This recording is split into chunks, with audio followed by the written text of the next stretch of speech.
So today's show is slightly different. We are here in Birmingham. Now, this is your first time actually not in Birmingham, I'm sure, but this is the first time at the photography show. So we have decided to bring the show live from here at the NEC. Not live at all. Sorry, we've decided to bring the show here. We're going to walk around, see some people we know, see if there's some interesting stuff for us to get our kind of teeth Grubby into. little mitts on. Maybe Greg's, and yeah, come with us, and hope you like this slightly unorthodox episode. Yeah. So, Greg, this is how I actually like to start all of my shows. Whenever I come here, every year, I have done for years and years and years, the first thing I do is come here to the Disabled Photographers Society stand, and I check out all the kind of the weird and wonderful kit from past and present.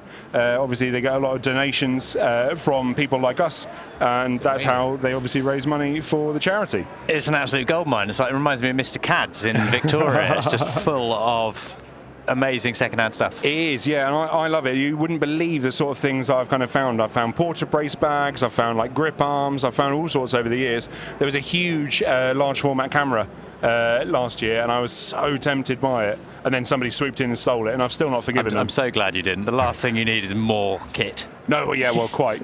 In fact, we're in the wrong place for that, aren't we? Because we are, but I actually have forgotten all my payment methods, so should be all right. We're going to see a lot of products today. Oh, I know.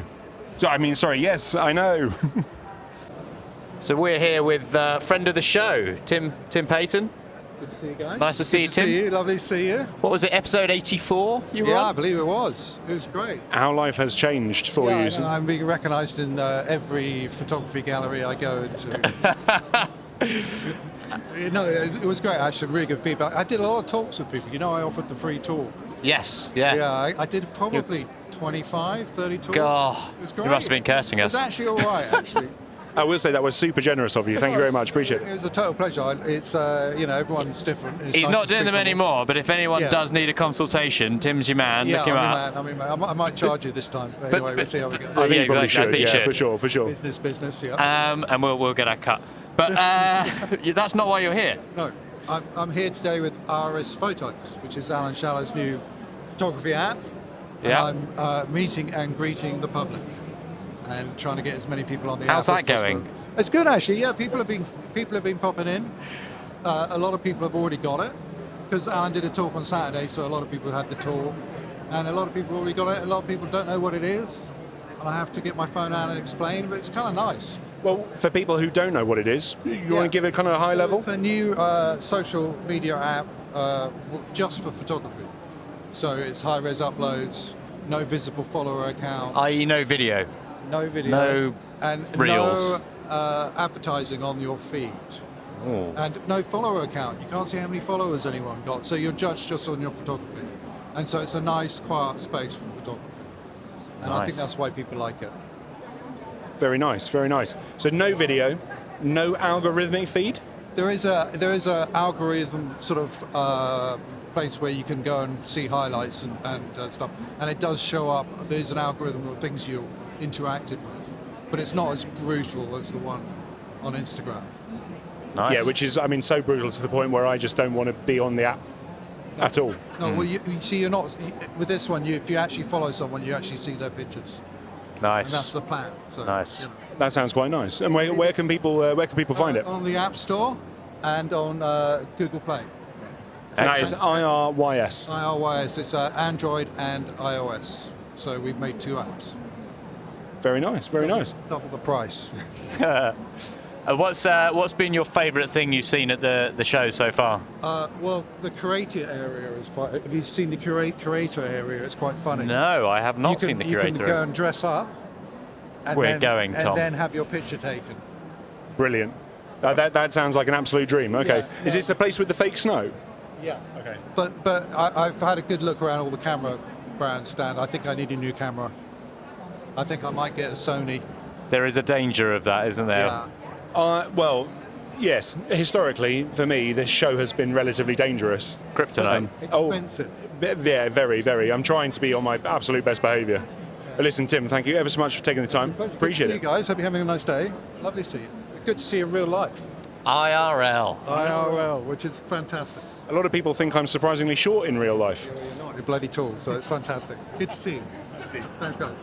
Right, my dear friend, we are here with Andrew. Now, many of you probably have never put a face to the name, but I would love, I mean, we've known each other how many years? Too long. Too long. Right, I wouldn't have said that. I wouldn't have said not long 5 enough. minutes then. But I do understand. But listen, I would love to know who you are. Obviously, I know, but tell everyone at home who you are and what you do. Hi, I'm Andrew from AJ's Photo Video Limited, and we've been going since 1994, and we sell lighting. It's like, Tom, it's lighting's our business, really. Now, we say lighting, what type of brands? Pro Photo, Aperture, Amran, all the good stuff, really. All of the good. All the good stuff. We like I that. better say Broncolor as well, just to keep everybody happy, So, There's still life, guys. Yes, exactly. Yeah, they're still life, guys. You got it. Sorry, Bron. And Heritage. It's the Heritage. Oh, sorry, right. For a minute, I was like, a Heritage? I don't know. What do they make? Hopefully a 2,000 watt location pack. But hey, well, then listen, now obviously you've been coming to the show for a really, really long time. Okay. Sorry, I didn't get it. Sorry, you've been coming to the show 60 for a couple of years. Yeah, a couple of I was like, years. we'll cut that out. Yeah. And, you walk around, you see some stuff, you sell some stuff. What's the most exciting thing at the show for you? Well, beyond, seeing you guys, Oh, he's a charmer. Oh, you can come again. then of course I've got to say it's the new Amram Ray stuff. Right. So they're new lights. They got the 60s, the 120s, 360s. They've been absolutely phenomenal, and like the price of them is just unbelievable. But what I think is going to be even better, the new Halos. So Amran are going to bring out the new Halo, and they're just super affordable, but amazing quality as well. When you say halo, I'm just imagining a circular light just up above someone's head. Yeah, no, it's basically like a bi-colour version of these. Oh, so they're nice. a little bit more blocky, but they're smaller and more affordable as well. So they do 100 watt, 200, 300, and 600. And Oh, like they got up to 600. super affordable. Like really, it's going to be a real industry disruptor, I believe.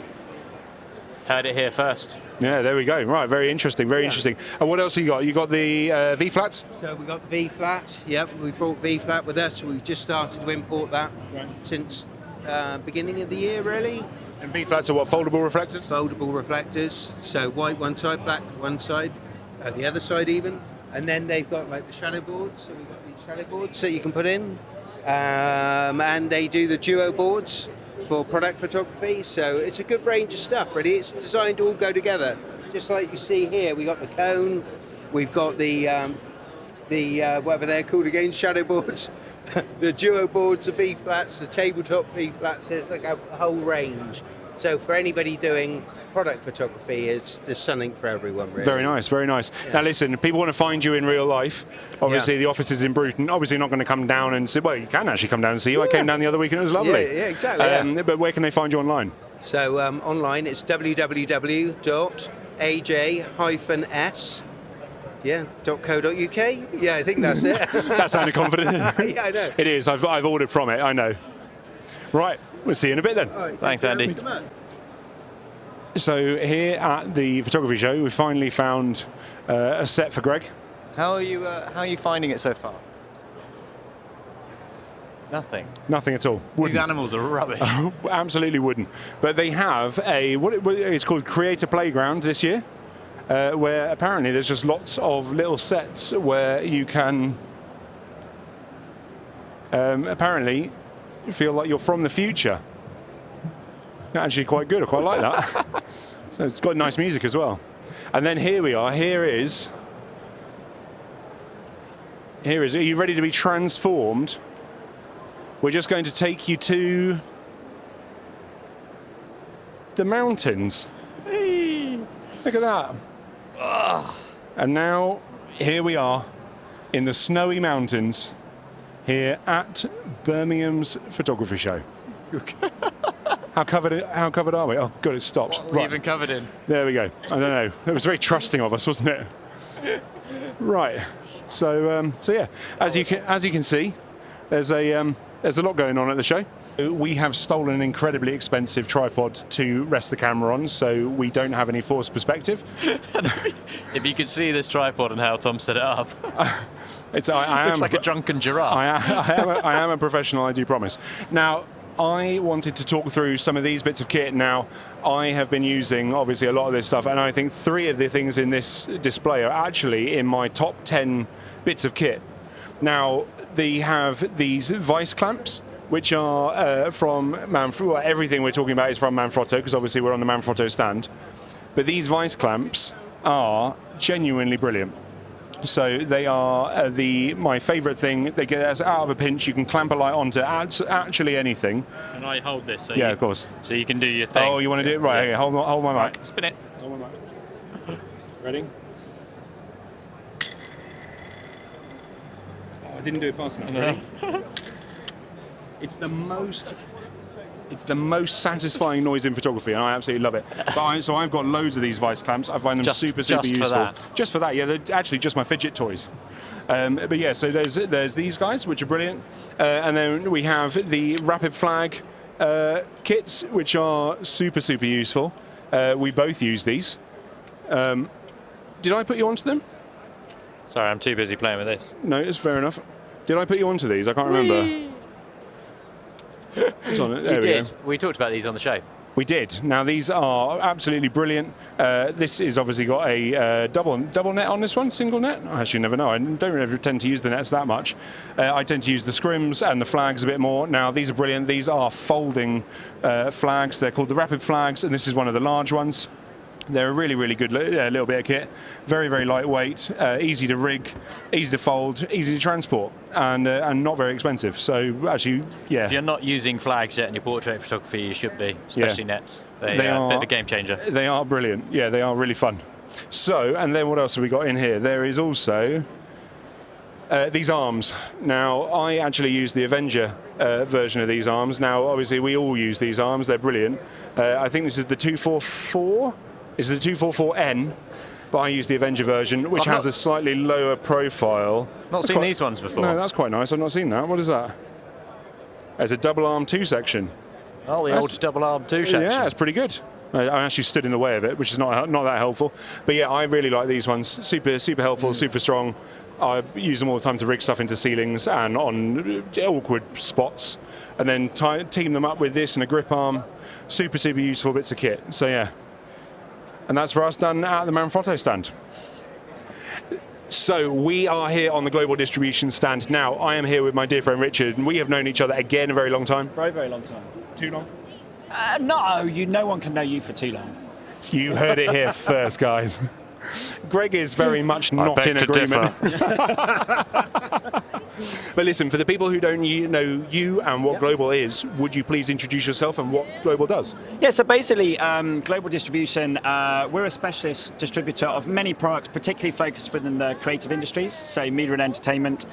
We do everything. We do a lot around storage, but we do a lot of stuff just for creative workflows, whether it be graphics tablets, pen displays, local storage, network storage, backup and archive storage, cloud storage, and all sorts of bells and whistles that connect things together. So that's kind of what we do. And I've done it for 25 years now, so far too long. And yeah, as a company, we've been around for like 30 odd years. I was going to say, we have over the years had some very in-depth chats. Yes, I think that's a very fair to say comment about, because we like to stay in touch with what's going on with technology, what's going on in the world, how do those two things come together, how do people work. We're always quite looking for, where are pain points. We've worked with a lot of different brands over the years. We work with over 25 different brands at the moment. But it's really a case of, who's innovating technology, who's driving change, who's facilitating better ways of doing things. And shows like this are great for us. Like I do a talk here every year. I did a talk on Saturday on storage, which was absolutely ram-packed, and probably the whole rest of Saturday. Ram-packed. Oh, I see where Tom gets it now. That's very good. Ram-packed. Very good. And, and then a constant flow of people coming to the booth here, even coming back yesterday, and some people today that saw that. Because it is storage is probably one of the most boring topics in the world. I don't know. Oh, we know. I saw your talk. I saw lots of catering. I saw lots of platters. So,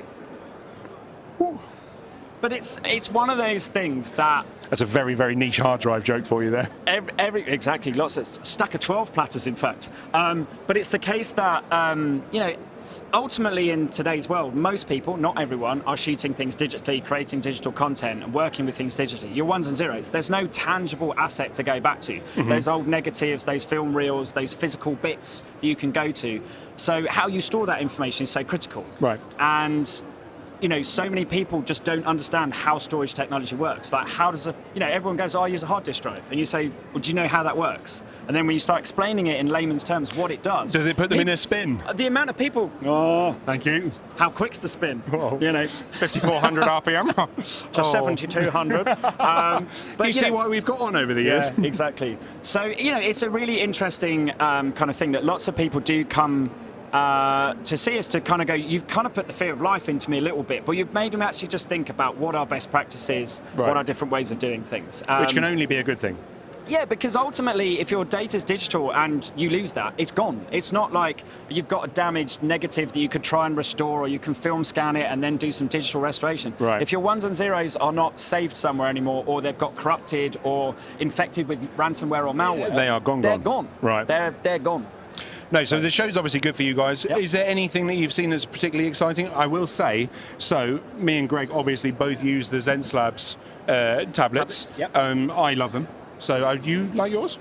I love it. Yeah. There we go. Perfect. Don't wear the glove. Tom wears the glove. I don't wear the glove. And do you know what's been Sometimes. really, I've stopped wearing the glove recently. what's actually been really nice this year is that this is the first year that Wacom have been back at the show as well. Oh. So we've had a lot of people that have always migrated to ZenSlabs from Wacom. Right. And, every eval I do, generally hand on heart, everyone goes, I get the difference, I get what's better or what they've looked at to try and improve. But everyone here has been going, well, actually, I've just gone on and looked at theirs and tested theirs, and then I've come back and done theirs and looked at yours, and I'm like, yeah, I get it. It's night and day difference. And Well, what I remember the story of when ZenSlabs came around, and I'm fairly certain it was disgruntled Wacom. it was basically various people that worked for Wacom, in engineering, driver development, etc. They just went, you know what, This is not the tablet we want to make. There comes a point when a lot of companies grow to a certain size, and we as a distributor, I've worked with a lot of these over the years, where we've helped upstart companies get involved, and then they've got swallowed up by big corporates, diluted down, and then you've had to go and move on to something else because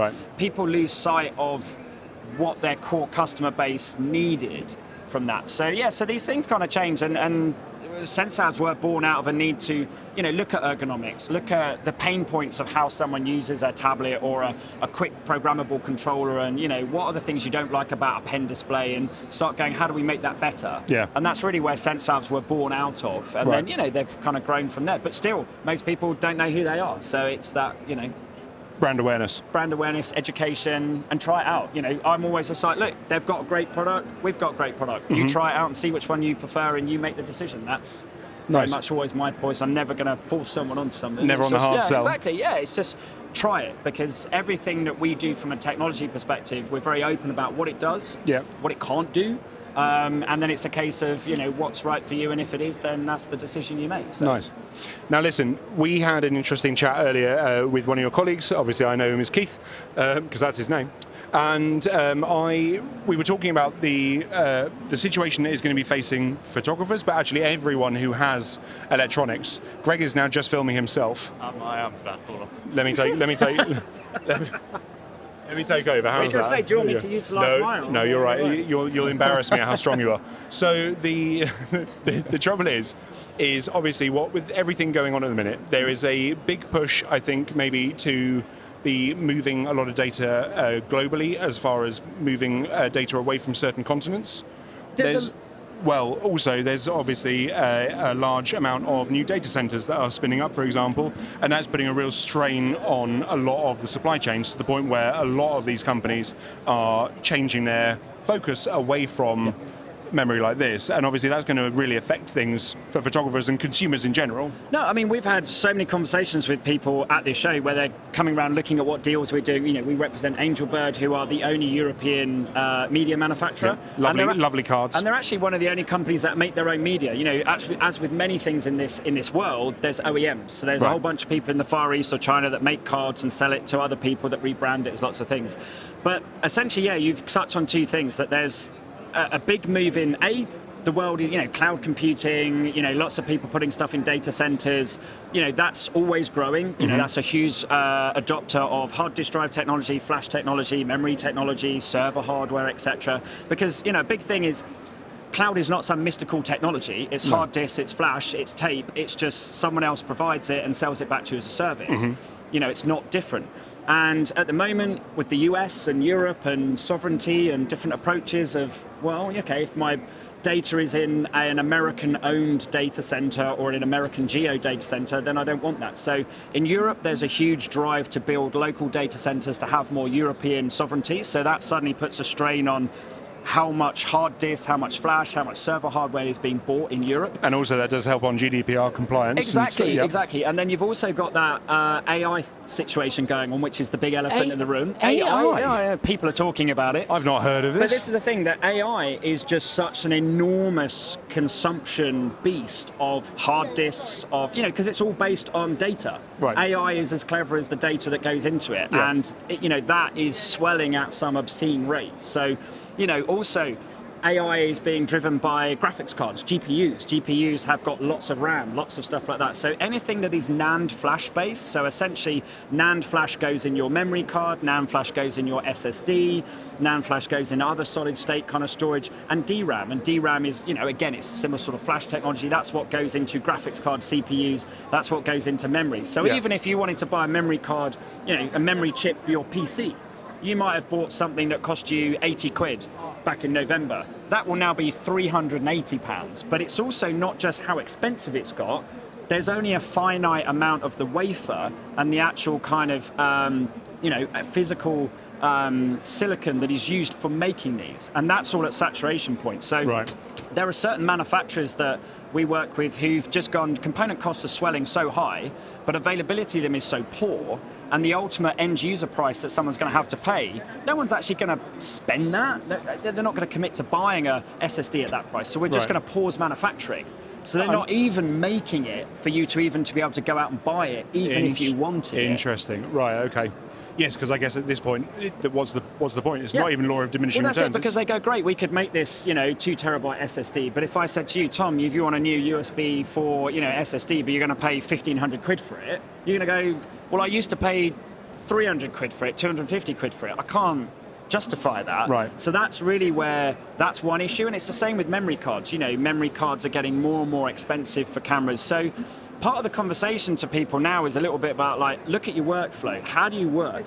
Can you reuse some of the camera media you've got? Can you reuse some of the hard disk drives and the SSDs that you've got? Yeah. Can you look at other forms of storage to rebalance everything? Because one thing that I always say to people is there's a bit of a band-aid approach to storage where, okay, something fills up, you just buy the same thing again. And then again and again and again, until you get to that typical thing you hear about. People have cupboards full of hard drives. They have, their cloud subscription. Does this sound familiar, anyone? This cloud subscription is getting more and more expensive. Right. All these kind of things. And again, your cloud subscriptions are going up because the people that provide your cloud services, they're having to refresh and expand their infrastructure. Their costs of that infrastructure are also getting higher. And then obviously everything gets passed on to the consumer. Exactly. Right. Okay. Makes sense. Yeah. But and just to say, it's not going away anytime soon. So through the rest of 2026, your camera media, your SSDs are going to get more and more expensive. They're going to get harder to get hold of. So you might have to make the compromise on the capacity or the brand or whatever that you have to buy. Right. 2027 is probably going to be just as bad. Maybe the pricing will level out a little bit, but the availability is still going to be bad.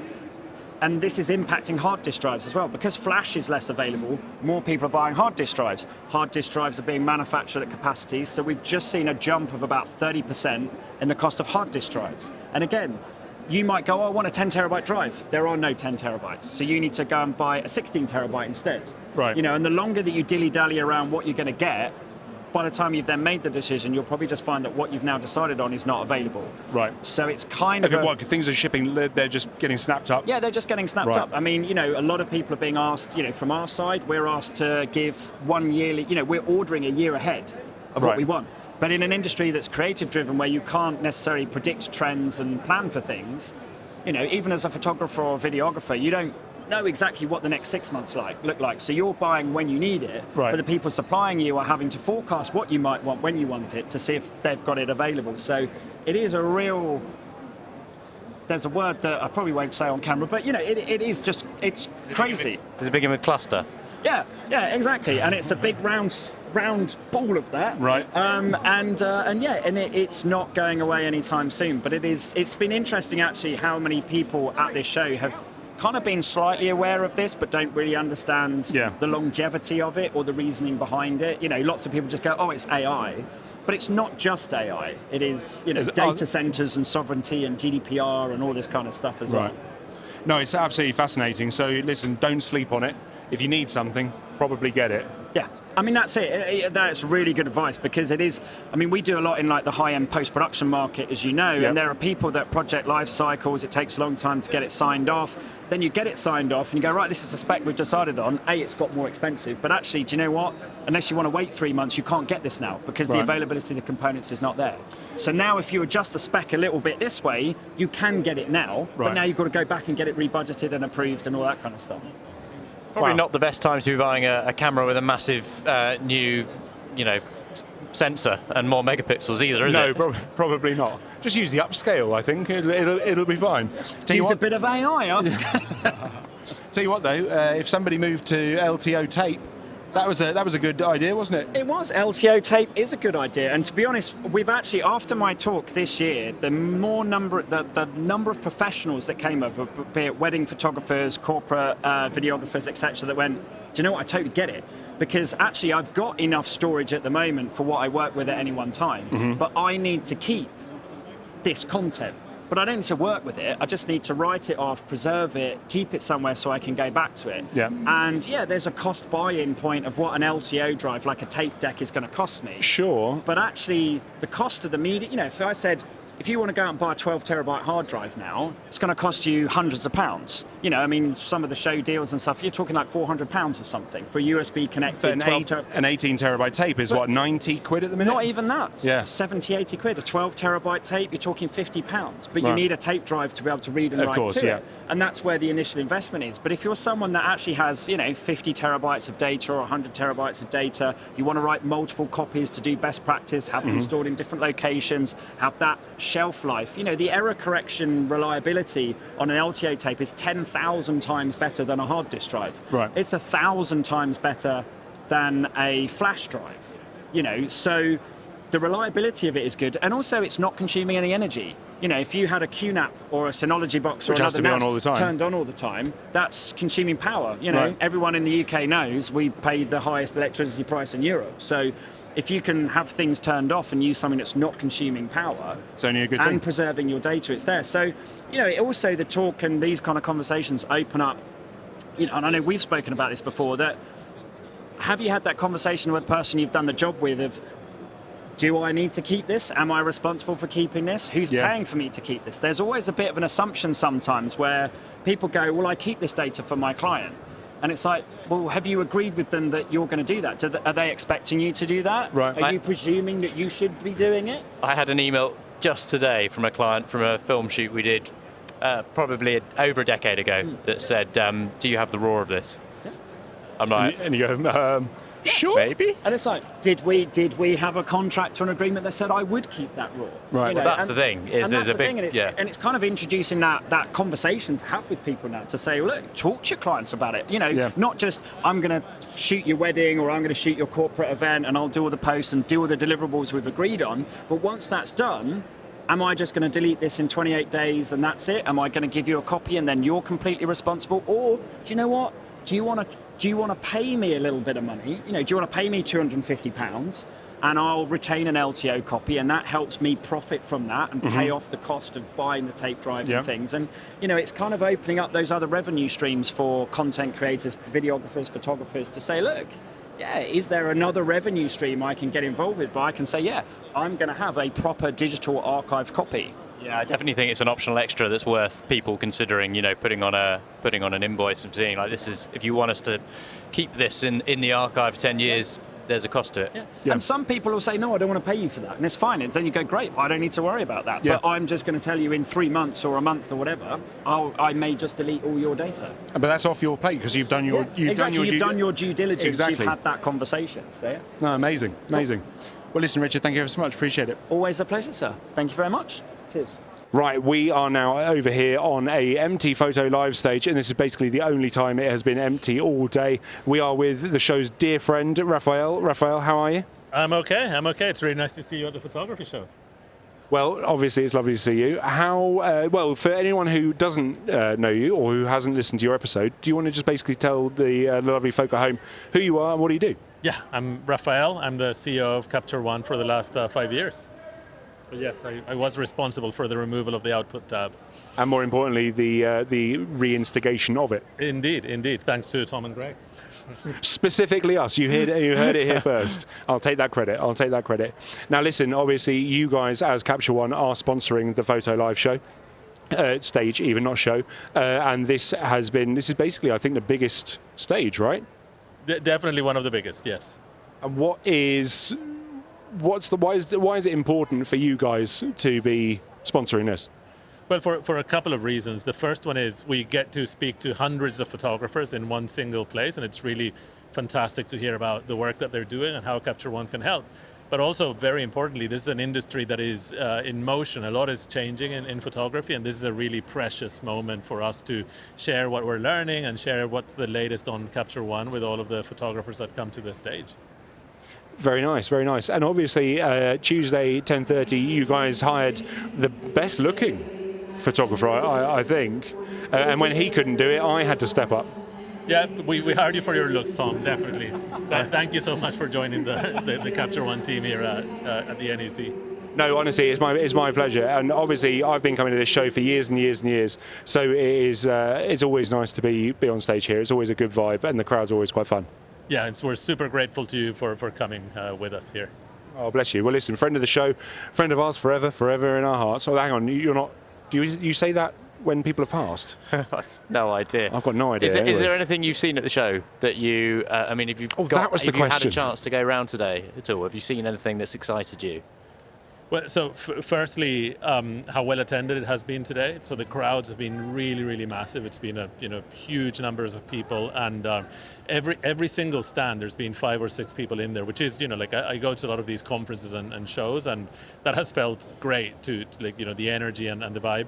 But secondly, the space around film photography, which has been really, really well represented, and it's really great to see the resurgence of film photography and going back to the basics in the industry. Which, for those who haven't seen it yet, obviously the new Capture One feature with your film scanning, so it's quite pertinent, I guess. Yeah, which we're super excited about. It's something that has been in the works for about a year and a half now, and we're super excited about having launched it and the feedback that we're getting about it. Excellent. Well, and the feedback's good? The feedback is fantastic.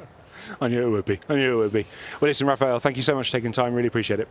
Thank you so much, and I look forward to seeing you all tomorrow. We are here at the photography show. This has been a long day. My feet are on fire. Yeah, your arm's on fire from holding that bloody thing. Yeah, definitely didn't think this would weigh as much. It's a 52 grand camera, and it genuinely feels like my arm is going to snap. So definitely figure out a better thing if we do this next year. Yeah. You enjoyed the show? Yeah, it's been interesting. There's always so much to see, isn't there? It's like it's a bit overwhelming, really. Yes, there is a see lot. Why you need more than a day. Yes, I think people do come for quite a long time, and there's a huge amount of stuff to buy. I actually haven't seen anything I want, which is rare for you. Well, it's getting less rare, to be fair. But yeah, no, it's a funny one. There's been the problem is I just think I'm at that saturation point where I now pretty much have everything. But yeah, it's been interesting. All twice. That's true. That is true. I mean, as you were saying that, we literally just walked past another bag collection. I did see your head snap. I know. I saw it. It's like that meme. I was looking over my shoulder. I know, but I don't think you need any more bags. You did tell me you had 300. Yeah. But yeah, so that's been us at the photography show. I hope this has been... I mean, we've got no idea what it's going to end up like because obviously we haven't... edited it. Even checked the footage is working. No.